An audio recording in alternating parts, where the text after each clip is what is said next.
Mesdames, Messieurs, bonsoir. Le coup de théâtre s'est produit il y a quelques minutes. Sepp Blatter démissionne de la présidence de la FIFA. Il convoque un congrès extraordinaire où il remettra son mandat. Même si j'ai été réélu, dit-il, je n'avais pas le soutien de tout le monde du foot. Nous prendrons la mesure d'un événement exceptionnel après des semaines de soubresauts. Une autre image forte de cette journée, c'est Stan Wawrinka en forme éblouissante à Roland-Garros. Le Vaudois a dominé Roger Federer de bout en bout. Il accède aux demi-finales. On revivra les temps forts d'un match évidemment particulier, Suisse contre Suisse. De nombreux projets solaires sont abandonnés. La moindre incitation financière de la Confédération en est la cause. Le changement a eu lieu le 1er avril.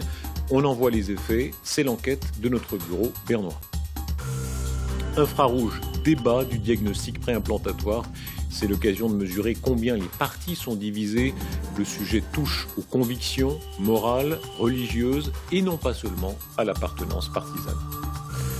Le stérilet revient en vogue. Les gynécologues le recommandent à nouveau de façon très fréquente, y compris aux jeunes filles qui cherchent premier contraceptif. Et puis voici l'omelette sans œufs et autres tours de passe-passe de la haute technologie alimentaire. Les laboratoires californiens précèdent les désirs du marché, par exemple pour les régimes végétariens. C'est un séisme dans le monde du football, d'autant plus grand que la surprise est intégrale. Il y a quelques minutes, Sepp Blatter annonçait sa démission après 40 ans de FIFA, 17 ans de présidence et après avoir été réélu vendredi malgré l'ampleur des scandales. Le Suisse remet son mandat, il convoque un congrès extraordinaire.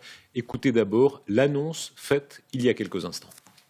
J'ai profondément réfléchi sur ma présidence et sur ces 40 dernières années de ma vie qui ont été intimement liées à la FIFA, bien que les membres de la FIFA m'aient conféré ce nouveau mandat.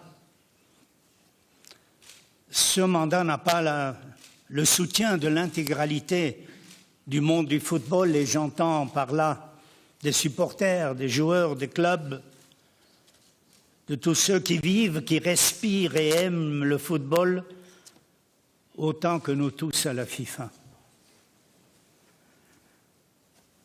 C'est pourquoi je remettrai mon mandat à disposition lors d'un congrès électif extraordinaire.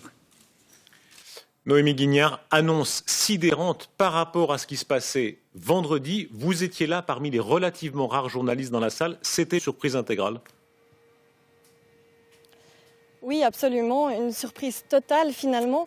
L'annonce de la conférence de presse est tombée très tard et puis sur place à 18h, il y avait environ une trentaine de journalistes. C'est un contraste total avec la semaine dernière où évidemment les journalistes étaient là pour le congrès mais donc aussi pour la première conférence de presse de la FIFA. Alors on a vu un Sepp Blatter arriver finalement avec 45 minutes de retard dans un état plutôt fébrile, je dirais même attristé, voire très, très émotionnel.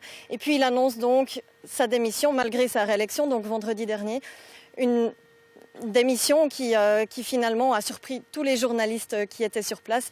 Il faut savoir que le règlement de la FIFA demande 4 mois avant que l'élection du successeur puisse se faire dans un congrès extraordinaire. Noémie, merci. Cette annonce survient au soir d'une nouvelle journée très mouvementée pour la FIFA. Le New York Times tirait une nouvelle salve. Le journal mettait en cause cette fois un des plus hauts responsables d'organisation, le secrétaire général Jérôme Valquet. Il s'agit d'un versement de 10 millions de dollars avant la Coupe du Monde en Afrique du Sud. La FIFA conteste. L'affaire, quoi qu'il en soit, fait suite à une longue suite de scandales accélérés depuis les arrestations opérées à Zurich la semaine passée. François Ruchti. Une démission qui fait suite à une journée de révélation. C'est la presse anglo-saxonne qui annonce ce matin l'implication possible de Jérôme Valk dans l'affaire de corruption pour la désignation de la Coupe du Monde en Afrique du Sud. Jérôme Valk serait le haut dirigeant de la FIFA, non identifié, inscrit dans l'acte d'accusation de la justice américaine. Un membre de la FIFA de haut rang a autorisé le paiement de 10 millions de la FIFA vers le compte du CONCACAF. Pour rappel, la CONCACAF, c'est l'association fêtière du continent américain pour le foot. Elle était tenue par Jack Warner, l'homme de tous les scandales, 10 millions de dollars qui sont allés droit dans sa poche. J'ai vu quand même quelques exemples comme M. Warner a développé le foot. Je pense qu'il a surtout développer le porte-monnaie de ses amis. Selon le New York Times, ce versement de 10 millions très suspect a été validé par le secrétaire général de la FIFA, Jérôme Valk. M. Valk a une certaine importance, mais il n'est pas la personne qui décide, il est une personne de l'administration. Et les personnes qui décident, c'est le président et le comité exécutif. M. Valk peut peut-être décider s'il boit une bière ou un Coca-Cola le soir, mais il ne décide pas sur 10 millions. Le scandale de corruption a donc atteint le premier cercle de Sepp Blatter. Est-ce la goutte d'eau qui a provoqué sa chute ? Pour l'heure, la justice américaine n'a pas inculpé le secrétaire général de la FIFA ni son président Sepp Blatter. Pierre-Alain Dupuis, risque judiciaire, risque de division de la FIFA. Qu'est-ce qui a pu se produire entre vendredi et ce soir ?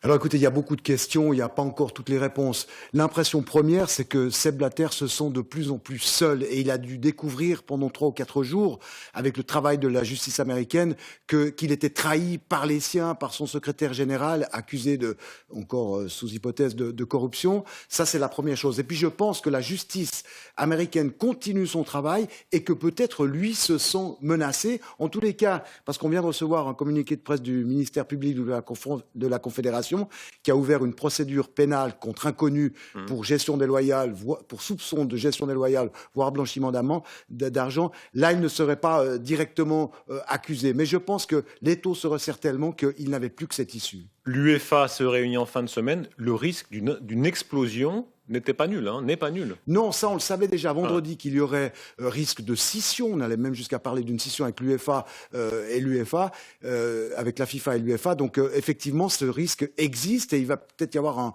un éclatement. Il va peut-être y avoir d'autres affaires qui vont sortir, notamment l'attribution des Coupes du Monde à la Russie et au Qatar. Ça pourrait ressortir et tout pourrait être remis en question. Le Qatar en particulier, c'est un nid de bombes potentiel en matière judiciaire, en matière politique. Oui, c'est un nid de bombes parce qu'on connaît les moyens gigantesques de ce pays. Les enveloppes doivent exister. Donc effectivement, c'est une poudrière pour la FIFA que cette affaire d'attribution de la Coupe du Monde au Qatar. 2 mots encore. D'abord, on sent vraiment qu'une page se tourne ce soir. Les très grands padrones du sport, il y a eu les Samaranch, les Havelange, Sepp Blatter, 17 ans de présidence et ce style de direction très paternel. Une page se tourne. Une page se tourne, ça ne passe pas. Il y a une certaine opacité, une opacité certaine, et ça ne passe plus aujourd'hui. Et peut-être même qu'on lui cachait beaucoup de choses, donc c'est plus jouable. Maintenant, il doit y avoir de la transparence, du débat et une véritable FIFA autour de gens qui adhèrent au même projet de loyauté. Un mot encore sur l'homme Sepp Blatter. Il y a quelque chose de fascinant dans ce destin. 79 ans, origine très modeste, haut-valaisan, très malin, très rusé, qui a fini par tutoyer les Merkel, les Poutine. Un des hommes les plus puissants du monde, suisse, mais tellement contesté depuis les derniers mois. Oui, c'est quelqu'un qui a fait son histoire par passion, parce que je crois que ce qui l'animait au départ, c'était la passion du jeu, la passion du football. Mais il se rend compte que maintenant, il n'est plus écouté, il ne fait plus l'unanimité. C'est ce qu'il a dit dans son discours de démission. Donc c'est une façon de gouverner qui ne passait plus. Je crois qu'il en a tiré les conséquences. Je pense qu'il a été très très marqué par ce qui s'est passé déjà avant son élection. Pierre-Alain, merci. Événement à suivre minute par minute sans doute sur notre site rtsinfo.ch.